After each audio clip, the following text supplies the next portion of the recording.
Hello friends, आज का विषय है हैज और have. How to use has and have. आज आप लोग सीखेंगे हैज और हैव का प्रयोग कैसे करते हैं। सबसे पहले हम सीखते हैं पहचान। हैज और हैव का प्रयोग करना है तो आप पहचान कैसे करेंगे। हैज मीन्स होता है पास और हैव मीन्स भी होता है पास। ये पास शब्द है क्या? जब किसी वस्तु पर आपका निजी अधिकार हो या निजी अधिकार प्रकट करता हो। जब किसी वस्तु पर आपका निजी अधिकार हो या निजी अधिकार प्रकट करता हो तो उस स्थान पर हम हैज और हैव का प्रयोग करते हैं। जब आप इसका प्रयोग करते हैं तो इसके लिए एक फार्मूला है। सबसे पहले आप लिखते हैं सब्जेक्ट। क्या लिखेंगे? सब्जेक्ट। इसके बाद आप क्या लिखते हैं? हैज या हैव लिखेंगे। हैज या हैव। और इसके बाद आप लिखते हैं नंबर।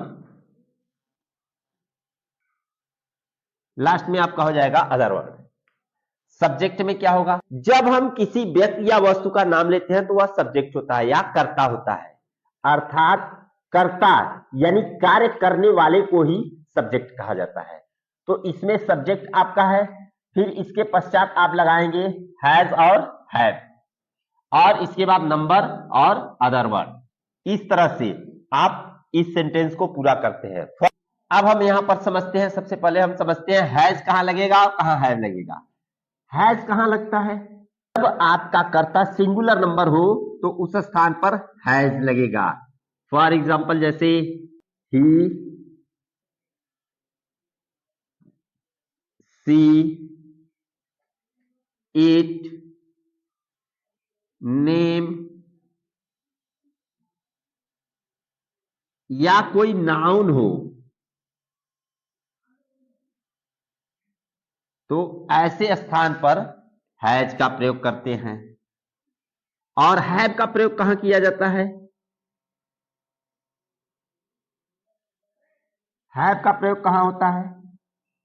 आई, वी, यू, दे,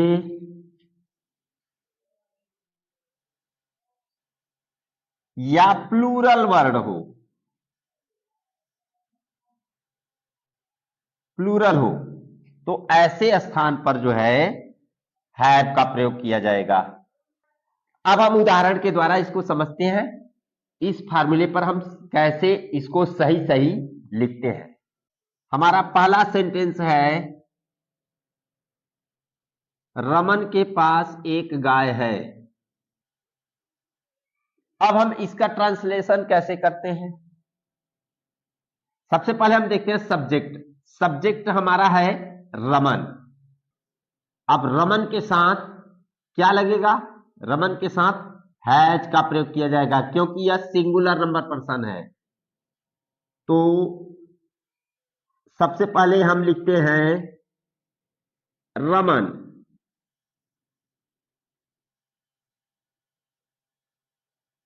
अब इसके आगे लिखा जाएगा, सिंगुलर नंबर है इसलिए लिखा जाएगा हैज।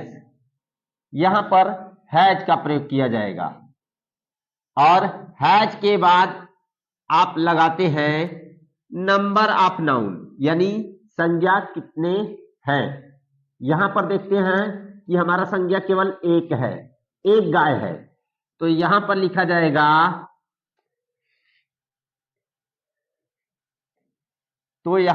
जाएगा, Raman has a cow. Cow. तो करेक्ट सेंटेंस आपका हो जाएगा रमन हैज ए काउ। दूसरा हमारा सेंटेंस है मेरे पास 5 किताबें हैं। यहां है मेरे। मेरे शब्द के लिए हम किसका प्रयोग करते हैं? आई का। तो आई के साथ अभी जैसा कि हमने बताया आई के साथ क्या लगता है भाई? हैव। तो सबसे पहले हमारा सब्जेक्ट हो जाएगा आई। सब्जेक्ट कौन सा हो जाएगा? आई। और आई के साथ क्या लगेगा? हैव। अब इसके आगे है लिखना आपको क्या? नंबर, नंबर कितने हैं, नंबर ऑफ नाउन यानी किताबें कितनी है भाई, 5, 5 किताबें हैं तो यहां पर लिखेंगे 5, और किताबें प्लूरल है तो यहां पर हो जाएगा BOOKS यानी बुक्स, प्लूरल है तो यह हो जाएगा बुक्स। आई हैव 5 बुक्स, इसका करेक्ट सेंटेंस हो जाएगा आई हैव 5 बुक्स। तीसरा हमारा सेंटेंस है उसकी 2 बहनें हैं, ये है हमारा तीसरा वाक्य। यहां पर हम देखते हैं उसकी, ये फेमिनिन जेंडर है अर्थात यहां पर हम क्या लगाएंगे, सी। सबसे पहले हम सब्जेक्ट लिखते हैं सी, सब्जेक्ट हमारा है सी। अब सी के साथ हम क्या लगाते हैं, फार्मूले के अनुसार हैज, सिंगुलर नंबर है। अब नंबर ऑफ नाउन यानी कितने नंबर हैं, संज्ञा कितनी है, 2। सिस्टर, तो करेक्ट सेंटेंस आपका हो जाएगा she has 2 sisters, she has 2 sisters. आगे हम देखते हैं उनके 5 लड़के हैं,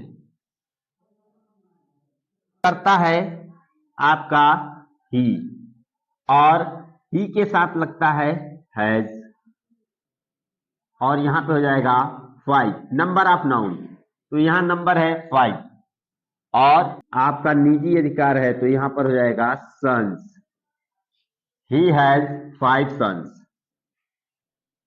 5वां नंबर है गाय के 2 सींग होते हैं, तो यहां पे सब्जेक्ट कौन है, गाय, गाय हमारा हो जाएगा the cow, the cow, the cow has 2 horns,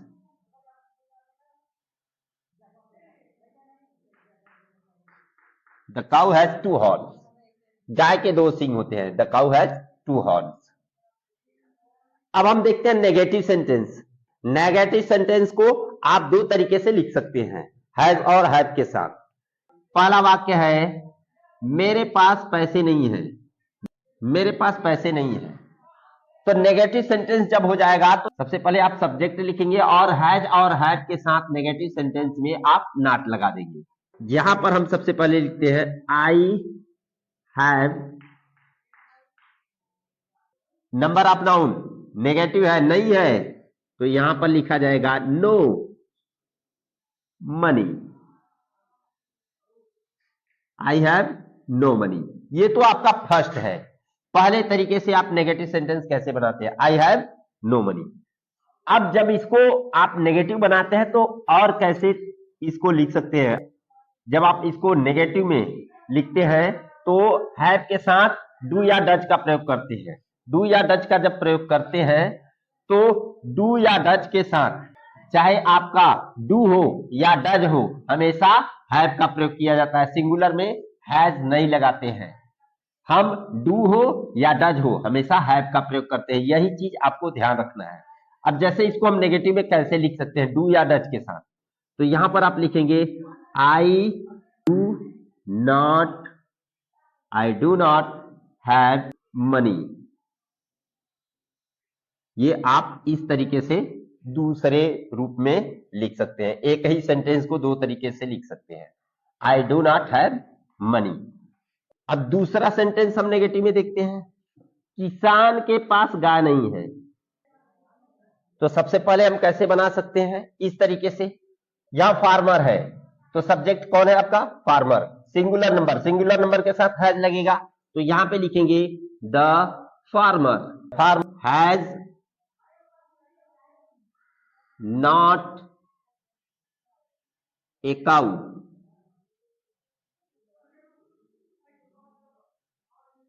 the farmer has not a cow.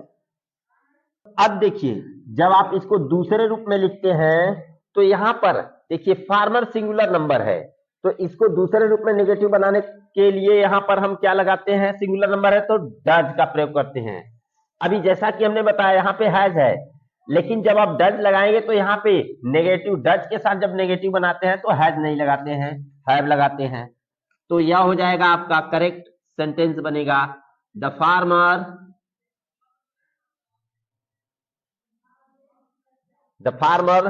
Does not, यहां हैज नहीं लगेगा भाई, फर्स्ट सेंटेंस में आपने हैज लगाया, यानी यहां पर आपको हैज नहीं लगाना है। जब डज नॉट आप लगा दिए तो यहाँ पे चाहे डू हो या डज हो, हमेशा हैव का प्रयोग किया जाएगा। The farmer does not have a cow, ये आपका करेक्ट सेंटेंस हो जाएगा, the farmer does not have a cow. अब आप इंट्रोगेटिव सेंटेंस कैसे बनाते हैं, प्रश्नवाचक वाक्य कैसे लिखते हैं, इसको आप देखेंगे। अब आप हैज हैव का प्रयोग करके इंट्रोगेटिव कैसे बनाते हैं, ये चीज ध्यान देंगे। क्या कुत्ते के दो सींग होते हैं, क्या कुत्ते के दो सींग होते हैं। यहां पर हम देखते हैं प्रश्नवाचक है, प्रश्नवाचक बनाने के लिए हम यहां पर सिंगुलर इंट्रोगेटिव लिखेंगे। तो यहां पर लिखेंगे has a dog, has a dog, has a dog to horns, to horns.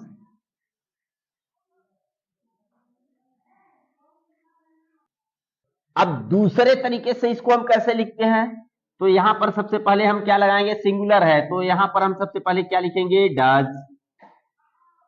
Does के साथ भी हम क्या लगाएंगे, हैज नहीं लगाते हैं, यहां पे हो जाएगा हैव, डज हैव लगेगा। ए डॉग, यहां पे हो जाएगा डज हैव ए डॉग, यहां पर does have a dog to horns.